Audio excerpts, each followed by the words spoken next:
চোখের পলকে সব শেষ। পাহাড়ের কোলে যে নেপাল ছিল সৌন্দর্যের প্রতীক, সে নেপালই এবার প্রকৃতির ভয়ঙ্কর রুদ্ররূপ। প্রবল ফ্ল্যাশফ্ল্যাটে কার্যত বিপর্যস্ত একাধিক এলাকা।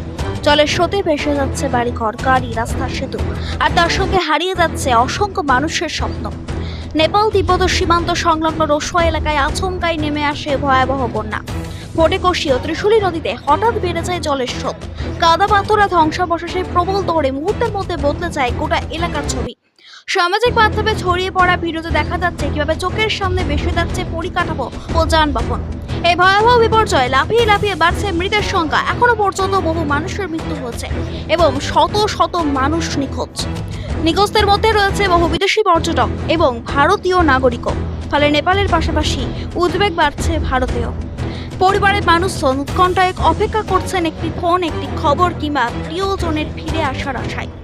কিন্তু কেন এমন ভয়াবহ বিপর্যয়? কি বলছেন বিশেষজ্ঞরা, জানাবো। বিশেষজ্ঞদের মতে তুষার ও হিমবাহ ধসের সঙ্গে পাহাড়ি এলাকার জমে থাকা জল এবং বিপুল পরিমাণ পাথর ধ্বংসাবশেষ আচমকা নেমে আসার ফলেই এই ভয়ঙ্কর ফ্ল্যাট তৈরি হয়ে থাকতে পারে। মুহূর্তের মধ্যে নদীর জল ফুলে ফেঁপে ওঠে, পরিণত হয় ধ্বংসের স্রোতে। এখন ধ্বংসস্তূপের মাঝে চলছে প্রাণ বাঁচানোর লড়াই। নেপাল আর্মি, পুলিশ, উদ্ধারকারী দল দুর্গম এলাকার পৌঁছে নিখোঁজদের সন্ধান চালাচ্ছে। হেলিকপ্টারের সাহায্যেও চলছে উদ্ধার কাজ। প্রকৃতি কখনো জীবন দেয়, আবার কখনো তার রুদ্র রূপে কেড়ে নেয় সবকিছু।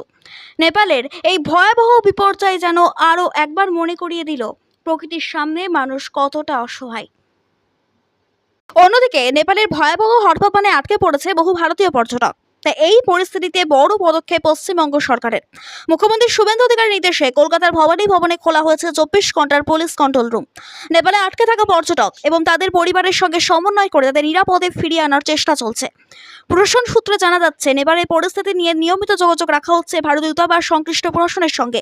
নেপালে আটকে থাকা কোনো পর্যটকের পরিবারের সদস্য যদি তাদের প্রিয়জনের খোঁজ নিতে চান, তাহলে ভবানী ভবনের কন্ট্রোল রুমে যোগাযোগ করতে পারবেন।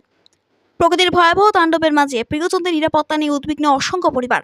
তাদের সেই উদ্বেগের কথা মাথায় রেখে দ্রুত তথ্য সংগ্রহ, যোগাযোগ এবং উদ্ধার প্রক্রিয়া সহযোগিতা করতে এই কন্ট্রোল রুম চালু করা হয়েছে।